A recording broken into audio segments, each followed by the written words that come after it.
Okay, now moving on to this theory session. Last week, we would have discussed about all this balance, space, hierarchy, and and actually today we'll just move with circulation of spaces. Okay, circulation. What is circulation? Why? How far it is very helpful in your design? What is all? What are the elements of circulation? Okay. Like before moving into this, what is circulation? Why the circulation plays a very important role in your design?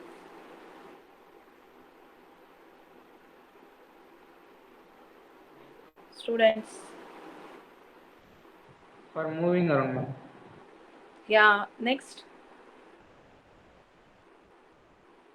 See, your design, see, without any consideration of your circulation space, see, circulation can be of anything, right? Your interior space or your exterior space or connecting from exterior to interior. So, all those things will come under circulation spaces, right? So, initially, what we'll do the zoning. Zoning is what? The circulation, how the movement from the road, from your entry, from your exterior to interior, the connectivity of exterior to interior. Maybe if you're standing in road, what is the connectivity to go inside the building? So that also comes under the circulation. Okay. So that is the link between the interior, to be very short, like it is the like the space that links between the exterior and interior, right? So the circulations can be of different elements, like element in sense we have five categories in that. The circulation can be either one is your approach, then second is your entrance, configuration of the path space relationship, and form of circulation space. So these are the elements. See, these are the points that we consider when we start designing. So how these circulations are developed, one by one we'll just move on to the subtopics. Okay, as I said, like one first thing is the approach. The approach is what is called this the distant view of a building or a site, how you approach a site. Okay, so this I think last week also I've told that. So this approach is very very important. So for any site or any building, you need something, some approach or access is required, right, from your main road to your site. So that approach is called as the that is called the building approach. Okay, so it can be either it can be a longer side or it can be on the shorter, it can be shorter, your approach can be shorter or it can be longer. Obviously it will take long time to reach that spot, and the same way the shorter distance may reach you take you to a shorter time to reach that particular spot. So this is a relationship between, just this approach is just a relationship between the exterior and interior. We are not talking anything internal spaces that comes under the entrance of the building. This approach is only the relationship from your exterior, that can be your roadways or your outside the site or some abutting roads, connectivity to the site. Okay, so the building approach, it can be either frontal or oblique or spiral. There are three categories for this approach. Either you can approach the building through frontal in sense, the approach, if you're having a building, your front facade is the main space where it is approached. You have a main entry in the front facade, so your approach will be directly from the exterior to the interior space in the form of central facade. So frontage is the approach, and next can be oblique. See, you can see the photographs here. See, frontal approach, see, you have a direct access where your building is placed. The central entrance will be at the center. So the access from the road to your building is actually just a straight road. So it is the central focal point of the building. Okay, and oblique approach is something where you have a different pathways. That is your building maybe it is tilted at some angle. some perspective angle where your building can be seen. Okay, so you can visualize the building how it is. You don't actually see the entrance, straight entrance of the building. Okay, it may be of oblique approach, it may be of either right side or left side.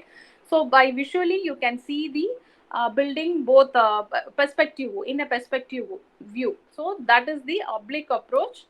And next is the spiral approach, where you don't see the entrance of the building. Your pathway will be like here and there, like if you take some contour site where your roads will move around throughout the building, you can see the full building, where and at last you will find one point, you know the entrance is here.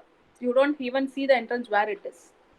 So the pathway, it will be spiral throughout the approach, throughout your building. In most maybe in the contour sites, you may have such kind of pathways where it will go around and around, so that the slopes or ramps are solved, and at last you will end up with the approach, that the front facade of the building, where it won't be seen straightly. You will come across different pathways or different roads, where all your buildings are seen, your front facade, back side, rear side, every all the buildings are seen.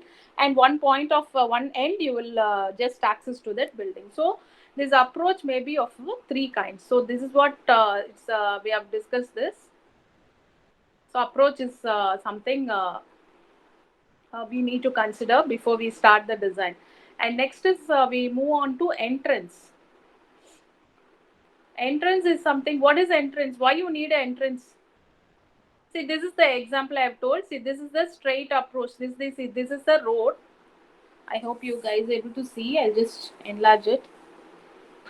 See, this is the, what I've told is the linear approach, where you will have a main road here and your approach is just directly straight to the building. You will have an entrance here. You don't see any oblique or any spiral roadways where your main entrance cannot be seen. So here, this is very straight access directly to your entrance. So this kind of approach we can give. And this is something which I am telling you about, is the oblique approach, where your entrance are on that side where the perspective of the building can be seen. So you will move around this and you will get inside to the other side of the building. So this is the oblique approach. And this is the spiral approach. See, you can see many contour lines where your movement can be moved throughout, and at the end, this is the entrance. But your pathway is something leading to here and there. You are get climbing up, and at the end, you are just having this entrance. So it can be of spiral approach. So these are the three ways. And moving on to building entrance, this is the why this building entrance is required. What for the entrance is required in the building? Why? Why the entrance is required in the building? The front entrance, or inside the rooms we have doors and windows, right? Why it is required? We can just simply build walls, enclosed walls, and nothing is required, right? Why we need to create a opening every room, in every room? What for? Why you're giving the doors there? To circulate through openings. Not see we need some access, right? If there is an interconnection between space to space, right? The circulation, you have told, right? Circulation. So we need to move from one space to another space. You need to move from hall to your bedroom, or bedroom to kitchen. So you need that circulation space where you'll have provider openings, right? So that is why the building entrance is also the same way. From your exterior, if you want to enter a building, you need to have an entrance. So that entrance, that is the that which connects the space to one another. So that is the concept behind that. It's just how to create an entrance. You're just giving a opening, a small hole. It can be either a vertical or horizontal elements, right? So this is the way you create entrance, right? You don't need to actually think much on that. So it's just a punctured a hole in the wall. So that's it. So either it can be you can create it with vertical or horizontal elements.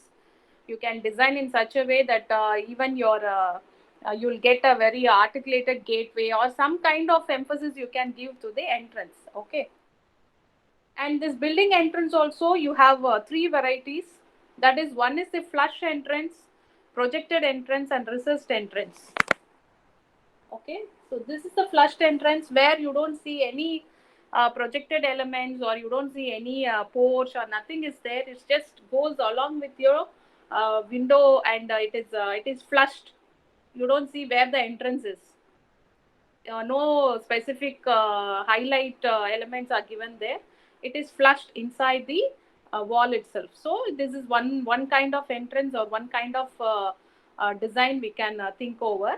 And next is the projected entrance. Projected entrance is where you can give some this kind of porch or pediments, where your entrance is emphasized as soon as you come from outward. So you come inside, you approach your building, approach the building. You know, if you have a grand porch, or you have a grand entrance where it is actually emphasized with the too many elements, or some grand columns in between. So hope you have seen in many star hotels how your entrance is emphasized there, right? Using very huge porticos. So the entrance is emphasized there, right? The same way, even in residence, we have many buildings where the entries are emphasized with grand porticos. So that is the one kind of entrance emphasis. So this here we have a projected entrance, that we call it as projected entrance. And next one is the recessed entrance, where you don't have any extra elements that come out. That is any porch, or any column standing, outward column standing, or nothing is there. It's just recessed one. One second, girl. So this is the recessed entrance.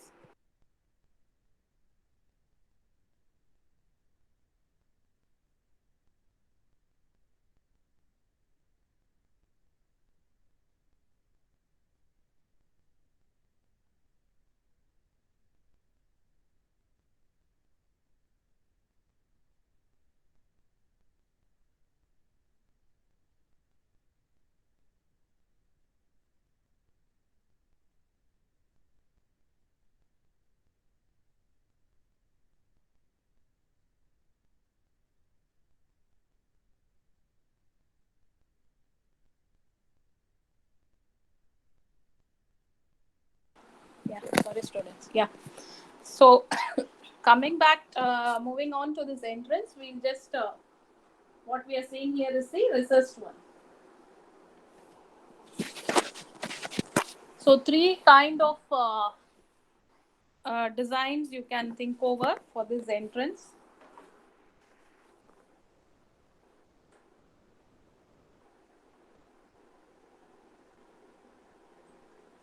And the entrance also, it can be of the form like interior. See, whatever you think of interior, see, suppose you're maybe you're thinking some atriums, or something like some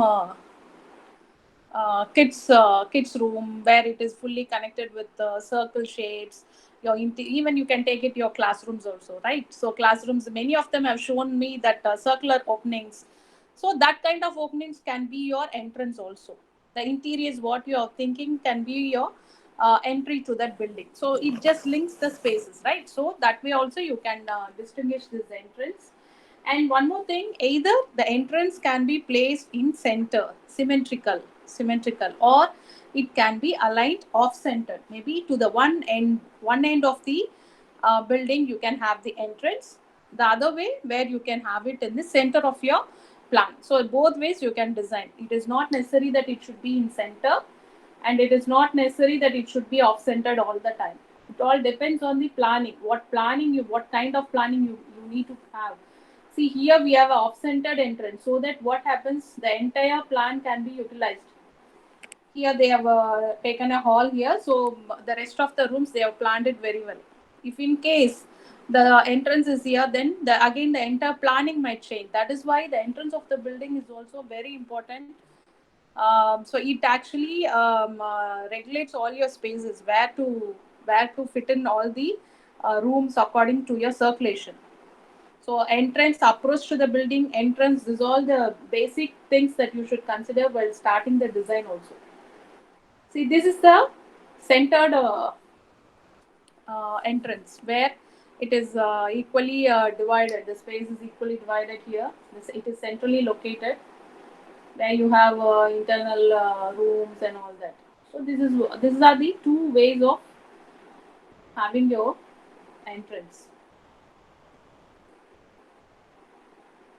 These are few examples where see this even your entry to the building, entry to this is the many in many engineering college you might have seen at the entrance, even in MGR college you might seen how the from road to your main building how it is treated, how the entrance as they has given some porticos and they have given some raised structures where it is even you can consider it as consider this Annanagar Arch, how they emphasized, how the entry to the Annanagar, the arch they have emphasized. So that kind of entrance emphasis should be there.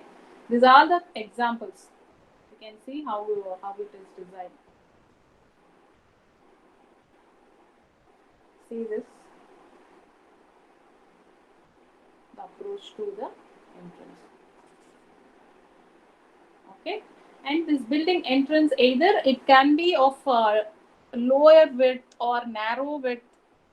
Okay, any dimensions you can create, it is all up to your design way. Either you want to have a huge openings or you can give it a narrow opening. So you can have a decorative ornaments above your entrance door, like in olden you might have seen in history of architecture where your entrance doors are articulated with various elements, and they have given lot of carving. So how they've emphasized the entrance. So this is the old style like you would have seen in history of architecture, right? So either it can be a linear one or narrow, wider, or even you can do it with decorative ornamentation. This is actually we are not practicing here. Maybe in some historical buildings, still they are doing this kind of or a grand entrance if they want a very grand entrance. So this kind of ornamentations are still they are practicing. So this is about the entrance, right? Next we move on to configuration of path. What is path? Configuration of path.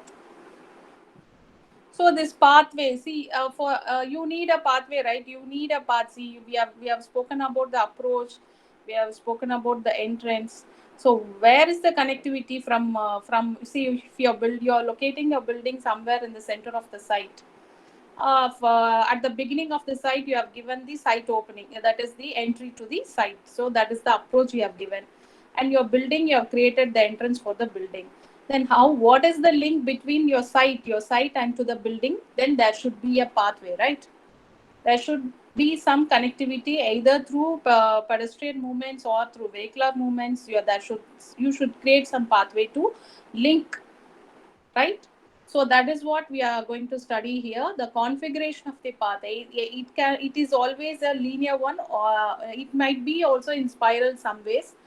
So this will have a start point and it will end up with one end point. It will have a start and a end point. So that is what the we design. You just think all in aspects of site plan. Okay, it might be useful when you design all this. So you create a path. See, even the pedestrian pathway, see, vehicular movements and the vehicular movements, actually, we can give a very restricted path where your vehicles have to exit this way and entry this way and exit this way. You can create it a restricted path where your vehicles cannot go here and there, right? In site level, you create a very restricted movement for the vehicles. But for the humans, as pedestrians, we can create a very interesting pathways where it is not so restricted. So that kind of interesting things you can design in your building. Just if you take a school design, or those kind of interesting pathways can be created for the kids, for the students. Either it can be circular one or spiral one. The pathways can link to your different spaces where it can be grouped in one activity. The pathways can lead to some maze pathways. So those kind of things you can create in your site plan. So this is what the configuration of paths. See, you can see this is also some kind of pathway where the pedestrians can use it. They can use it however they can climb here, come down. So those kind of interesting pathways can be created. And this pathways also it is classified into two types. One is the major pathways and one is the minor pathways. Obviously, major pathways, which you know, it links to the major spaces. Okay, so you have a major pathway where it is well treated with landscape and that emphasis to something major spaces, like if you want to go from admin to classrooms, so that kind of major spaces it can be linked. Or if you have a library somewhere, so you from your admin to that library you can create some major pathway.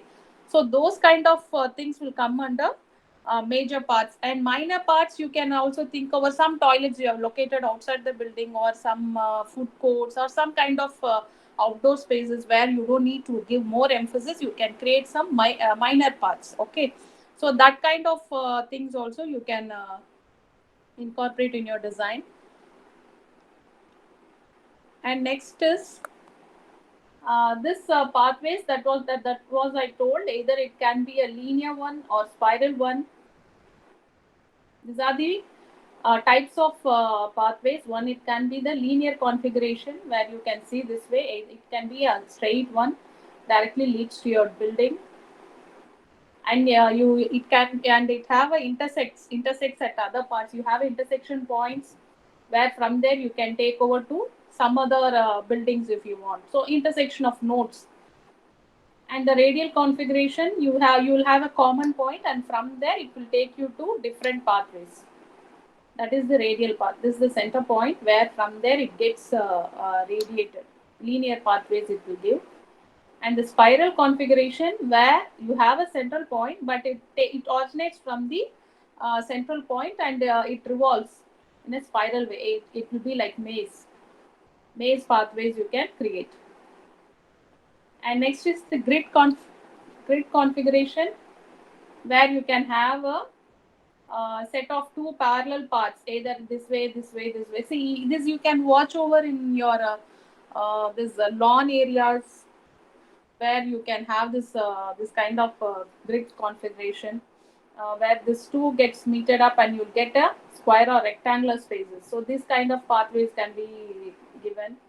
And the network is the random points where it will be like a network where you can actually create different nodes or spaces, right? From here he can come here, or from here. So it a network. It is not a single path or a single radial path. There is a network of pathways where that links to the particular space. So that kind of pathway also you can create. And composite configuration is that we talks about the interior where all the entrance of the room, or your vertical circulation, or your horizontal circulation, anything that is connected either by stairways, ramp, and elevators. So that is which we are talking here is about the interior pathways, where from first floor to second floor, either we'll connect it through staircase or through elevators or ramps, right?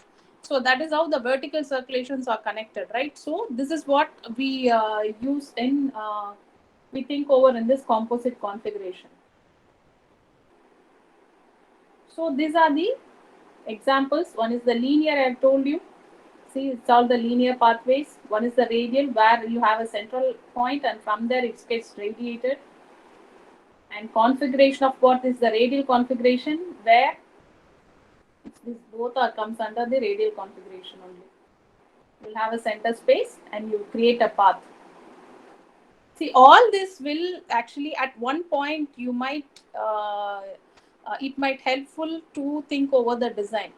At any one point you may think of this kind of arrangements of either you can think the classrooms where you'll have a radial pathways, that pathways can connect it to a outdoor space or something like that. You just it will actually help you out while you start designing. So this kind of radial arrangement pathways can be also given, right? Can you able to see how it is interlinked? Even the spiral, you can see these are the spiral pathways, and they're creating nodes, and this is the center space. And this is the grid system, grid configuration, where it's just creating the grids.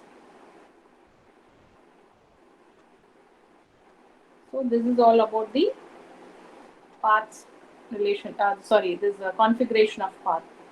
And next is we move on to path space relationship. Actually, this is actually the path space. That path passed by space is like identity of each space is maintained here. This configuration of path is flexible actually.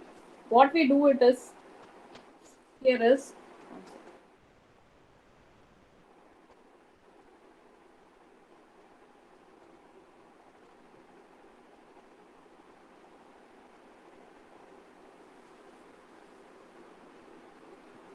see the location, that is the approach, either it is enter functionally or symbolically it represents the spaces. Either it will be functionally that links the path and space, or either symbolically it will represent the space that is used. Okay, and these are the examples you can see. Either it is related functionally to that space, or symbolically it will show. See, even the high tension lines where you have this cables, right? So it symbolically implements there is some activity is going on, right? So those kind of path space relationship can be interlinked.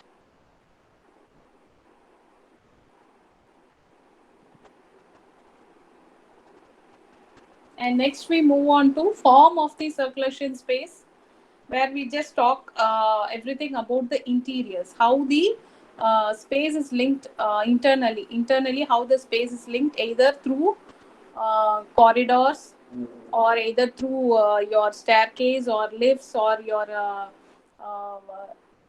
ramps.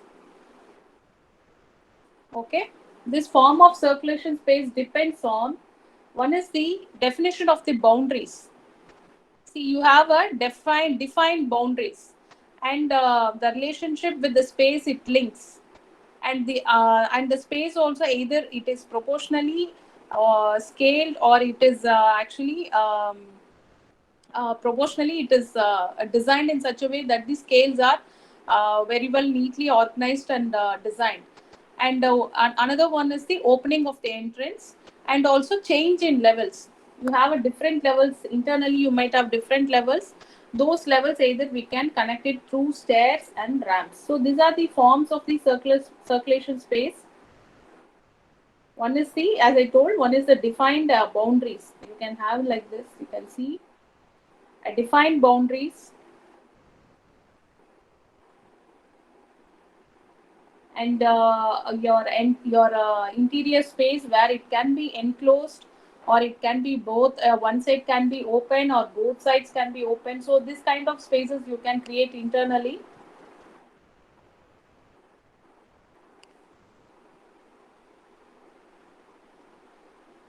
So that's what I told. Like this configuration of stairways, either you can have this kind of stairways. Either it can be straight run stair, L shaped, U shaped, circular stair, spiral stairs. So all this can have all this staircase that links your space vertically.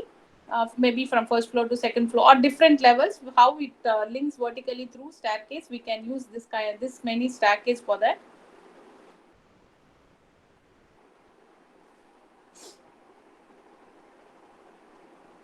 So these are the few pictures where you can actually think over this form of the circulation space.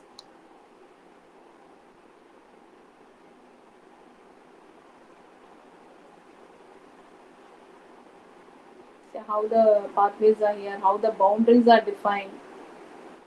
You can see the boundaries, how it is very very neatly planned with trees, and here also see the boundaries.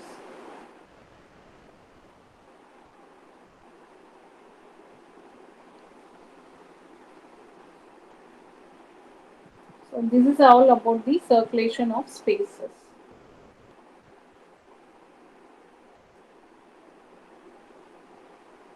Okay.